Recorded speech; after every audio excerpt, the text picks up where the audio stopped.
Matt Stepp, Dave Campbell's Texas Football, back here in Weslaco at the Rio Grande Valley Mid-Valley SQT, the final SQT of the year. And we're here with the head coach of the Weslaco Panthers, Coach Roy Stroman. Coach, appreciate you taking a few minutes to chat with us before your kids get going today. Yeah, thank you for coming down. Beautiful day for some 7-on-7.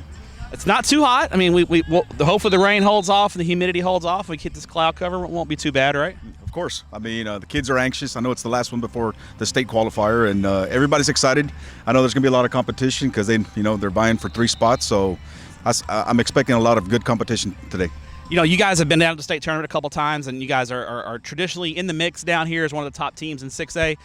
To go down to state 7-on-7 and play against the competition from upstate, how big is that in the development of your program to give your kids confidence heading into the season? Yeah, it paid dividends last year. We made it to the state tournament, and the cohesiveness of our team, a lot of confidence going into the football season, and we knew that was a big part for the reason why we had success last year. All right, now looking ahead to 2024, a little bit. You got a new district, lot of change here at Weslaco. You got new district. UIL moved you guys west. You were going down to the lower valley, playing Harlingen, Brownsville, San Benito. Those guys, you're heading into Edinburgh and kind of a little north and west realignment. But also, you got a little bit younger team this year. You guys, a lot of youth, a lot of guys maybe who haven't played on Friday night. How big is the offseason been to developing those guys and getting them ready? Because as you know, the jump between JV and varsity football is quite large. Yeah, it's huge. Spring football. I mean, we had spring football, and that's where there are some question marks that were answered, and the 7-on-7 lineman challenges, and then we'll see who's gonna. We got some scrimmages as well, and then we'll decide to see who's going to be making that jump. At the skill position, we're going to be young. Our strength's going to be our offensive line. So, I mean, I don't have a problem running the football 100%, but at the end of the day, no, there's some guys that need to step up, and they've done a good job of showing up to the weight room and the strength and conditioning, and us utilizing that 1 hour that UIL gives us for skills. So we're seeing some great things, and then today, I mean, watching the 7-on-7 with good competition, it should answer a bunch of our questions. Who do you guys have lined up in your non-district schedule? We're going to open up with Harlingen. Tough game there? Tough game, McAllen Memorial. Another tough one? And then we've got Laredo LBJ, Laredo United, and then we finish off with San Benito. So a really tough non-district schedule. I guess you feel like scheduling that non-district schedule, you guys will be battle-tested getting ready for district play. Of course. For us, number one's going to be staying healthy. If we can stay healthy, the teams, our non-district schedule, are going to get us prepared for district. All right, now jumping over to a different sport, Weslaco has a state champion in town as the Lady Panthers won the 6A softball state championship. I know you were in Austin. I know you were probably one of the biggest cheerleaders. The crowd for Weslaco was unbelievable on video, but I'm sure you were down there leading the charge as well. How exciting is that?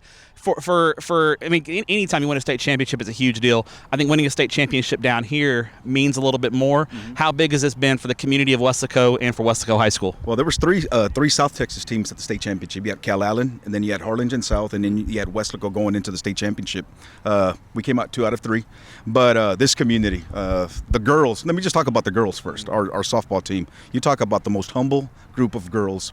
They've had that celebrity status, and none of that has gone to their head. Very grounded, very blessed, and very honored, to represent not only Weslaco but the 956.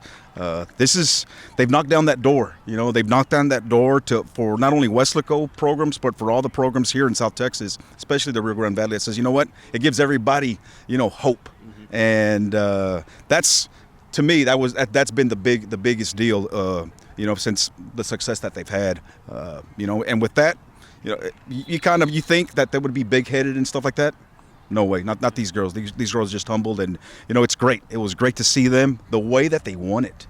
Awesome. They were down by 6 with 1 out, and then But yes, the Grand Slam, everybody talks about the Grand Slam, but how about the previous at-bats of not wanting to make it out and getting hit and getting the walk and the timely hit? So it was great. It was great to see them. Is that a lesson you can take? I mean, it's obviously softball, but I think you could apply that lesson to any sport. And for you, your football guys, that, hey, let's keep grinding. Let's keep, it's not over till it's over. All those cliche things, but when you see that cliche thing happen in real life, I think it kind of gives the kids go, hey, maybe coach isn't just feeding us a bunch of crap. That he's right. Yeah, without a doubt. I think they beat 3 number 1 teams. They beat Katy, they beat Denton Guyer, and then Waco Midway.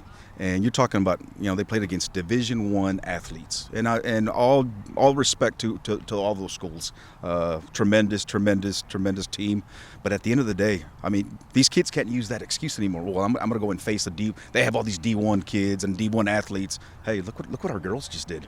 I mean, I believe we have 3 community colleges and 1 D2 that, at the end of the day. But hopefully that'll get some of these college scouts to come down here and say, you know what, we can play softball too, and we can play sports too. So hopefully that'll open some eyes for some scouts to come down to the Valley, because we do have some great athletes down here. Final question for you, Coach. The Dave Campbell's magazine starting to show up in some. I saw some people message us yesterday that the magazines are arriving in the mail. We'll hopefully have some in College Station next week at State 707. Hopefully you guys are there. You being a West Texas guy from Van Horn, and then being here, 2 football crazed areas.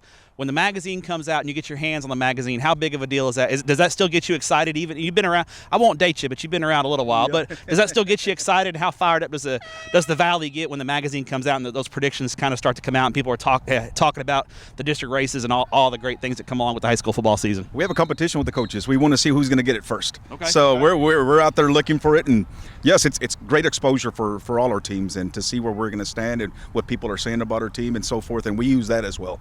But at the end of the day, I know our kids love it, our community loves it, our school district loves it, and we're just super excited. I can't wait to see it and open it and then see how things are going. And see how wrong Tepper is, right? That's what we all want to see, right? No. You're pretty much always right, but we appreciate you coming down here and being part of this. Coach, appreciate your time. I'll let you get back to watching your kiddos as Coach Flores from McAllen Roller walks by. Just wanted to check, see everybody. It's good to be down in the Valley and enjoy watching your kiddos compete. I appreciate it. Thank you so much.